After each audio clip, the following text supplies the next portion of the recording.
च्या सुरुवातीला राजकीय वर्तुळातून मोठी बातमी आहे। दिल्लीमध्ये महायुतीची उशिरापर्यंत रात्री बैठक झाली। शिंदे, फडणवीस आणि पवारांची ही बैठक शहांसोबत झाली। तब्बल 1.5 तास ही बैठक चालू होती। शिंदे, फडणवीस आणि अजित पवार हे पहाटे मुंबईमध्ये दाखल झाले ही बैठक संपवून, कारण जागा वाटपासंदर्भात तोडगा काढण्यासाठी आणि हा प्रश्न सोडवण्यासाठी अमित शहा यांची भेट घेण्यासाठी राज्यातून मुख्यमंत्री एकनाथ शिंदे, उपमुख्यमंत्री देवेंद्र फडणवीस आणि उपमुख्यमंत्री अजित पवार हे दिल्लीमध्ये अमित शहा यांची भेट घेण्यासाठी गेले होते आणि काल रात्री उशिरा तब्बल 1.5 तास ही बैठक चालली आणि त्यानंतर शिंदे, फडणवीस आणि अजित पवार हे पहाटे मुंबईमध्ये दाखल झाले। मात्र त्यानंतर महायुतीचा जागा वाटपाचा फॉर्म्युला ठरलाय का, कसा ठरलाय या संदर्भात आपल्याला आज माहिती मिळेल। मात्र अमित शहांच्या कालच्या रात्रीच्या बैठकीनंतर महायुतीचा जागा वाटपाचा तिढा सुटेल असं म्हटलं जातंय। त्यामुळे काल रात्री तब्बल 1.5 तास अमित शहांसोबत ही बैठक चालली आणि यानंतर आता महायुतीचं जागा वाटप जाहीर होतं का आणि ते कधी जाहीर होतं याकडे आता सर्वांचं लक्ष लागलंय। अमित शहा यांची काल दिल्लीमध्ये भेट घेतली मुख्यमंत्री एकनाथ शिंदे, उपमुख्यमंत्री देवेंद्र फडणवीस आणि उपमुख्यमंत्री अजित पवार यांनी। तब्बल 1.5 तास रात्री उशिरापर्यंत त्यांची बैठक चालली आणि पहाटे हे तीनही नेते महाराष्ट्रात परतलेत।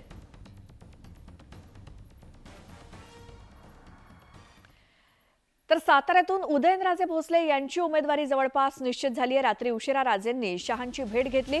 उदयनराजे आणि अमित शहांची भाजपच्या मुख्यालयात भेट झाली। जेपी नड्डा आणि फडणवीस सुद्धा या बैठकीला उपस्थित होते आणि उदयनराजेंची ही 3 दिवसांची दिल्ली वारी यशस्वी झाली असं म्हणावं लागेल, कारण साताऱ्यातून उदयनराजे भोसले यांची उमेदवारी जवळपास निश्चित झाल्याचं बोललं जात आहे। कारण उदयनराजे गेल्या 3 दिवसांपासून दिल्लीमध्ये ठाण मांडून आहेत अमित शहा यांच्या भेटीसाठी आणि अखेर काल त्यांची अमित शहांसोबत बैठक झाली भाजपच्या दिल्लीतल्या मुख्यालयामध्ये आणि जेपी नड्डा आणि देवेंद्र फडणवीस सुद्धा या बैठकीत उपस्थित होते आणि छत्रपती उदयनराजे भोसले यांची 3 दिवसांची ही दिल्ली वारी यशस्वी झाली असं म्हणावे लागेल, कारण त्यांची साताऱ्यातून उमेदवारी जवळपास निश्चित मानली जाते। लोकसभा निवडणुकीच्या पार्श्वभूमीवर महाराष्ट्रातील काँग्रेस उमेदवारांची दुसरी यादी जाहीर झाली आणि या दुसऱ्या यादीत महाराष्ट्रातल्या 4 उमेदवारांची नावं जाहीर झाली आहेत। 4ही उमेदवार हे विदर्भातले आहेत आणि यात रामटेकमधून प्रशांत पडोळे, नागपुरातून विकास ठाकरे, गडचिरोलीतून डॉक्टर नामदेव किरसान आणि भंडारा गोंदियातून डॉक्टर प्रशांत पडोळे यांना उमेदवारी जाहीर झाली आहे।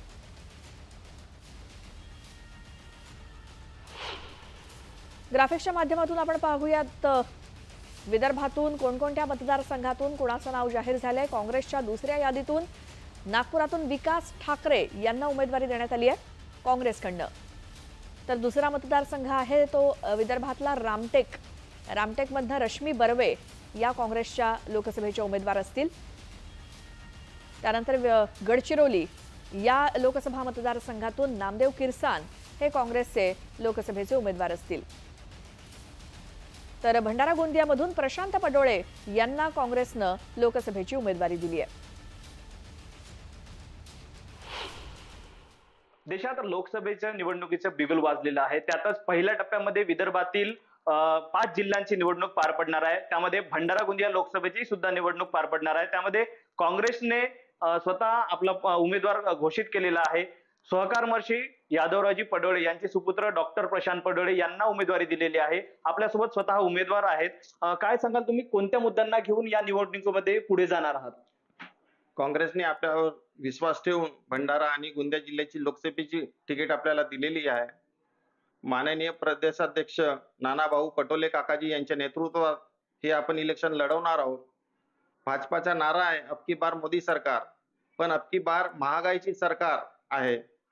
या 10 वर्षामध्ये महागाई भरपूर वाढलेली आहे। याच्यामध्ये गॅस, डिझेल, पेट्रोल ह्या सगळ्या गोष्टींनी सामान्य जनतेला भरपूर त्रास झाला आहे। भारताची आर्थिक परिस्थिती खालावलेली आहे आणि आपण शिक्षण, आरोग्य आणि रोजगार या गोष्टीला समोर जाऊन आपण हे इलेक्शनला सामोर जात आहोत। आपण बघितलं की शिक्षण, आरोग्य आणि बेरोजगारी या 3 मुद्द्यांना घेऊन काँग्रेसचे उमेदवार हे पुढे जाणार आहेत। नेहाल बुरे, न्यूज 18 लोकमत, भंडारा। आणि आता बातमी मुंबईतून आहे। वरळीमध्ये आदित्य ठाकरे आणि राहुल नार्वेकर एकाच कार्यक्रमात दिसले। राहुल नार्वेकर आणि आदित्य ठाकरे एकाच मंचावरती आल्याचं दिसलं। निमित्त होतं ते म्हणजे वरळीतल्या होळीच्या कार्यक्रमाचं। या कार्यक्रमात दोघे जण समोरासमोर आले आणि यावेळी दोघांमध्ये हलका फुलका संवाद देखील झाल्याचं दिसलं.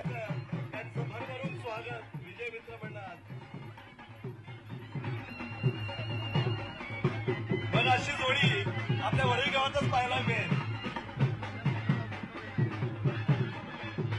किती किती किती माझे संबंध काय आजचे नाही, जुने बरेच संबंध आहेत आणि आजच्या दिवशी काय आपण राजकीय एकमेकांकडे राजकीय दृष्टीने बघत नसतो. एक मैत्रीपूर्ण आणि एक चांगलं वातावरणात हे सगळं घडत आहे. त्यामुळे मला वाटतं अशा वेळी आपण सगळ्यांनी हेच वातावरण ठेवणं अपेक्षित आहे. तुम्ही ज्या उद्योग मंत्र्यांवर नेहमी टीका करत आहात त्यांनी तुमच्यावर टीका केली आहे. सांगलीतले एअरपोर्ट उद्धव ठाकरे यांच्या काळातच गुजराती उद्योगाला विकलं असा त्यांचा आरोप आहे. कुठचे उद्योग मंत्री? उद्धव सामंत. ते पण रनवेचं डांबर वगैरे आहे की नाही तिथे जरा बघा नंतर. नाही म्हणजे हे कोकणातून मी ऐकत असतो. पुढची बातमी आहे. भाजपचे नेते हर्षवर्धन पाटलांच्या इंदापुरात महाविकास आघाडीची जाहीर सभा झाली आणि या सभेत महाविकास आघाडीच्या नेत्यांनी भाजप आणि हर्षवर्धन पाटलांवरती जोरदार टीका केली. काँग्रेसमधून भाजपात दाखल झाल्यानंतर आता आपल्याला शांत झोप लागते अशा आशयाचं वक्तव्य हर्षवर्धन पाटील यांनी काही वर्षांपूर्वी केलं होतं आणि इंदापुरात आयोजित शेतकरी मेळाव्यात शरद पवारांच्या पक्षांच्या नेत्यांसोबतच महाविकास आघाडीचे नेतेही उपस्थित होते. शिवसेनेची मुलुक मैदानी तोफ अशी ओळख असलेल्या संजय राऊतांनी बारामतीच्या मैदानातून बोलताना हर्षवर्धन पाटलांवरती जोरदार प्रहार केला. तर इंदापुरात लोकसभा आणि विधानसभेला तुतारी वाजणारच असा निर्धार सुप्रिया सुळेंनी केला. आग लावण्याचा प्रयत्न सुरू आहे. महाराष्ट्राच्या अस्मितेला चूड लावण्याचा प्रयत्न आहे आणि तुम्हाला जर शांत झोप लागत असेल अशा परिस्थितीमध्ये मला असं वाटतं तुम्ही या मातीतले मराठी माणूस म्हणून सांगायला लायक नाही. पण मित्र कुठं असू त्यांना जर शांत झोप लागत असेल तर लागू द्या, परंतु ही जनता शांत झोपणार नाही लक्षात ठेवा. ह्या वेळी इंदापूर मध्ये जोरदार ही तुतारी वाजणार आहे ह्याची मला गॅरंटी आहे. लोकसभेला पण आणि विधानसभेला पण. घटस्फोट घेऊन 6 महिने झाले त्यामुळे माझ्यावरती टीका करताना विचार करा असा इशारा सुप्रिया सुळेंनी अजित पवारांच्या राष्ट्रवादी काँग्रेसच्या नेत्यांना दिला. लोकसभा निवडणुकीच्या पार्श्वभूमीवर बारामतीत सुळे विरुद्ध पवार अशी लढत होणार हे जवळपास निश्चित झाले आणि अशा वेळी दोन्ही बाजूने जोरदार वार प्रहार सुरू आहेत. यावरून सुप्रिया सुळेंनी अजित पवार समर्थकांना कडक शब्दात इशारा दिला. घटस्फोट घेऊन 6 महिने झालेत, त्याच्यामुळे माझ्यावर टीका करताना विचार करून टीका करा. कारण का एकाच ताटात जेवत होतो आणि मलिद्यात मी नाही. त्या मलिद्यात वाटेकरी मी नाहीये. त्याच्यामुळे मी माझ्यावर आरोप करणाऱ्यांना चेतावणी देते, विनंती करते की कुणालाही माझ्यावर जो आरोप करायचा आहे मी इंदापूरच्या चौकात येते. तर इंदापुरात महाविकास आघाडीची प्रचार सभेला येऊ नये यासाठी कार्यकर्त्यांना धमक्या दिल्या जात असल्याचा आरोप शरद पवार पक्षाचे आमदार रोहित पवार यांनी केलाय. तर इंदापूरची जनता अशा धमक्यांना भीक घालणार नाही असं जोरदार घणाघात सुप्रिया सुळेंनी केला. पराभवाची भीती वाटायला लागल्यानं धमक्या दिल्या जात असल्याचं सांगत संजय राऊतांनी जोरदार हल्लाबोल केला. काही लोक दमदाटी करतात, फोन करतात आणि म्हणतात कार्यक्रमाला जायचं नाही. इथे पवार साहेबांच्यावर प्रेम करणारे लोक इतके आहेत ते तुमच्या फोनला घाबरणार नाही, तुमच्या धमकीला घाबरणार नाही. आता तुम्ही तुमचं बघा, कारण का कार्यक्रम इथे होणार नाहीये. कार्यक्रम तुमचा विधानसभेत होईल याची चिंता तुम्ही करा. महाराष्ट्राला असे आवाज बदलून धमक्या देणाऱ्यांची आता काळजी नाही. तुमचं अस्तित्व फार थोडं आहे. तुम्ही बारामतीत धमक्या द्याल पण तुम्हाला मुंबईत यायचं हे लक्षात ठेवा.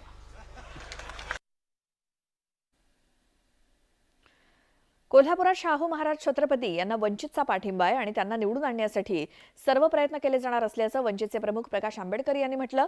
तर पाठिंबा दिल्याबद्दल शाहू महाराजांनी वंचित बहुजन आघाडीचे आभार मानले.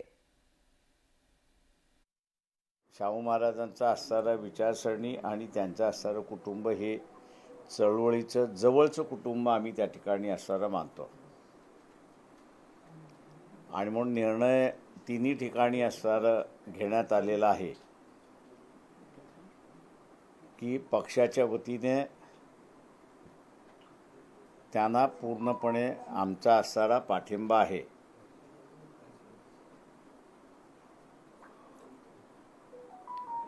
त्यांना निवडून आणण्याच्या दृष्टिकोनातून जे जे प्रयत्न करावे लागतील ते सगळे प्रयत्न पक्षाच्या वतीने त्या ठिकाणी केल्या जातील. ॲडव्होकेट प्रकाशराव आंबेडकरांनी मला इथं पाठिंबा दिलेला आहे आणि त्याच्याबद्दल मी त्यांचा अत्यंत आभारी आहे. बाबासाहेब आंबेडकरांचं आणि शाहू महाराजांचा संबंध हा किती जिव्हाळ्याचा होता हे सगळ्यांनाच माहीत आहे आणि हा दृष्टिकोन ठेवूनच त्यांनी हा पाठिंबा दिला असेल असं मला वाटतं. शिंदेंच्या शिवसेनेचे नेते विजय शिवतारे यांनी अजित पवारांविरोधात पुकारलेलं बंड काही थंड होण्याचं नाव घेत नाहीये. शिवतारे सातत्यानं अजित पवारांवरती टीका करत असल्यामुळे आता अजित पवारांच्या राष्ट्रवादीनं सुद्धा शिवतारेंविरोधात मोर्चा उघडल्याचं दिसतंय. त्यामुळे बारामतीवरून महायुतीतच महाभारत सुरू झाल्याचं पाहायला मिळतंय. शिवतारेंची उमेदवारीसाठी 1 तारीख, मी जनतेसाठी निवडणूक लढवणार. शिवतारे पवार विरोधी भूमिकेवर ठाम, राष्ट्रवादीचा शिवतारेंविरोधात हल्ला बोल. बारामती लोकसभा मतदारसंघात महायुतीच्या उमेदवाराची घोषणा अद्याप शिल्लक आहे, पण त्याआधीच मतदारसंघात राजकीय रणधुमाळी सुरू झाल्याचं चित्र आहे. सुप्रिया सुळेंची उमेदवारी आधीच जाहीर झाल्यानं त्यांनी जोरदार प्रचाराला सुरुवात केलेली असतानाच आता सुनेत्रा पवारांनीही भेटीगाठी वाढवल्याचं दिसतंय. पण या नणन भाऊजाईच्या सरळ लढतीत शिंदेंच्या शिवसेनेचे नेते विजय शिवतारेंनीही तिरपी चाल चालायला सुरुवात केली आहे. कारण मागील काही दिवसांपासून बारामती लोकसभा निवडणूक लढण्याचा इशारा देणाऱ्या शिवतारेंनीही आता अप्रत्यक्षपणे प्रचारालाही सुरुवात केल्याचं दिसतंय. किती वेळा सांगायचं, ठाम, पूर्णपणे ठाम. मी माझी भूमिका म्हणजे मी लोकांसाठी लढतोय, जनतेसाठी लढतोय, मतदारांसाठी लढतोय. 5,50,000 विरोधी मतदान जे आहे पवारांचं, त्यांनी मतदान कुणाला करायचं? ते सुप्रियाताईंनाही करू इच्छित नाही आणि ते सुनेत्राताईंनाही पवारांनाच करायची इच्छा नाही. दोन्ही पवार नको आहेत लोकांना, मग त्यांनी मतदान कोणाला करायचं? शिवतारे सातत्यानं अजित पवारांना लक्ष करतात. एकनाथ शिंदेंनी समजूत काढल्यानंतर शिवतारे माघार घ्यायला तयार नाहीये. त्यामुळं आता अजित पवारांच्या राष्ट्रवादीनेही शिवतारेंना त्यांच्याच भाषेत प्रत्युत्तर द्यायला सुरुवात केली आहे. एवढंच नाही तर शिवतारेंची थेट हकालपट्टीच करावी अशी ही भूमिका आता अजित पवारांच्या राष्ट्रवादीनं घेतली. शिवतारेंचं मी तुम्हाला सांगितलं त्या पद्धतीनं त्यांना डोक्याचा मेंदूचा आजार झालेला आहे, किडनीवर पण असर झाला आहे आणि ज्यावेळेस माणूस पागल होतो त्यावेळेस असे वक्तव्य करतो. या शिवतारेचं तोंड मुख्यमंत्री एकनाथराव शिंदे यांनी शिवलं पाहिजे, याला आवरलं पाहिजे. आम्ही माननीय मुख्यमंत्र्यांना विनंती केली की या विजय शिवतारेंचं काहीतरी बंदोबस्त करा, परंतु मुख्यमंत्र्यांनी सांगून सुद्धा ज्यांचं शेपूट सरळ झालं नाही त्या विजय शिवतारेंचं शेपूट छाटण्याचीच आता वेळ आलेली आहे. त्यामुळं आम्ही माननीय मुख्यमंत्र्यांना विनंती करतो की विजय शिवतारे यांच्यावर तात्काळ आपण शिस्तभंगाची कारवाई करावी. शिवतारेंच्या ताठार भूमिकेमुळे शिंदेंच्या शिवसेनेची कोंडी झाल्याचं दिसतंय. दुसरीकडे शरद पवारांच्या राष्ट्रवादीला मात्र यामुळे टीकेची आयती संधी मिळाल्याचं दिसतंय. मी ज्या बारामतीला शासन आपल्या दारी रोजगार मेळाव्याला गेले होते त्याच्या आधीच माझी त्यांची बोलणंही झालं होतं आणि मी त्यांना म्हटलं होतं की तुम्ही या संदर्भामध्ये थोडंसं माननीय एकनाथजी शिंदे साहेबांशी बोलून पुढचे काय ते निर्णय जाहीर करा. आणि त्यांची मला वाटतं चर्चा चाललेली आहे आणि शिवतारे साहेबांचं समाधान शिंदे साहेबांच्या स्पष्टीकरणामुळे आणि मार्गदर्शनामुळे होईल अशी मला खात्री वाटते. शिवतारे साहेबांना हे विचारा की बाबांनो, तू सत्तेत असताना सुद्धा अजितदादांच्या विरोधात का बोलतोय? सुप्रियाताईंच्या विरोधात ते बोलणार का? आम्ही विरोधात आहोत, पण सत्तेत असणाऱ्या नेत्याच्या विरोधात ते बोलतायत. मग शिंदे साहेबांचं ते ऐकत नाहीत. मग भाजपच्या चाणक्य नीती हुशार असणाऱ्या एका नेत्याचं ते ऐकतात का? जे कुठेही फाटाफूट करण्याचा नेहमी प्रयत्न करतात, हे शिवतारे साहेबांनी ऐकावं बस. एकंदरीतच अजित पवारांनी बारामतीमधून बहिणीविरोधात पत्नीला मैदानात उतरवल्याचं दिसल्यानं आता चहूबाजूंनी त्यांची कोंडी करण्याचा प्रयत्न सुरू आहे. एकीकडे स्वतः भाऊ आणि कुटुंबीय अजित पवारांच्या भूमिकेविरोधात थेट मैदानात उतरल्याचं दिसतंय. त्याचवेळी मतदारसंघातील जुन्या विरोधकांनीही आता अजित पवारांविरोधात दंड थोपटल्याचं दिसतंय. त्यामुळे अजित पवार शिवतारेंसारख्या बंड करणाऱ्या विरोधकांना थंड कसे करतात की शिवतारेंची एकतारी अशीच वाजत राहते यावर बारामतीमधील लढतीचं भवितव्य अवलंबून राहणार आहे. Bureau report, news 18 Lokmat. काँग्रेसचे नेते राहुल गांधींना भाजप युवा मोर्चा मुंबई अध्यक्ष तेजंदर सिंग तिवाना यांनी डिवचलंय. त्यांनी स्वातंत्र्यवीर सावरकर सिनेमाची 3 तिकीटं काढत राहुल गांधी, सोनिया गांधी आणि प्रियांका गांधी यांना पाठवली आहेत. त्याचसोबत पॉपकॉर्न आणि कोल्ड्रिंकचं कुपन सुद्धा पाठवलंय. दरम्यान तुमच्या पक्षाची खाती गोठवल्यानं तुमच्याकडे पॉपकॉर्न आणि कोल्ड्रिंकसाठी पैसे नसतील असं म्हणत त्यांनी टोला लगावला.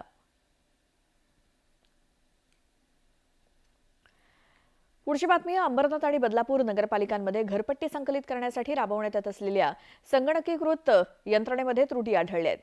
संगणकीकृत यंत्रणेमुळे टॅक्स भरणं सहज शक्य होत होतं, मात्र त्यासाठी लागणारा वेळ देखील कमी पडत होता.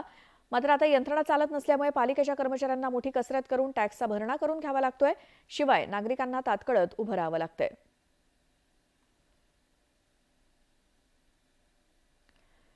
आणि बातमीसोबतच वेळ झाली. नमस्ते महाराष्ट्रामध्ये एका छोट्याशा ब्रेकची.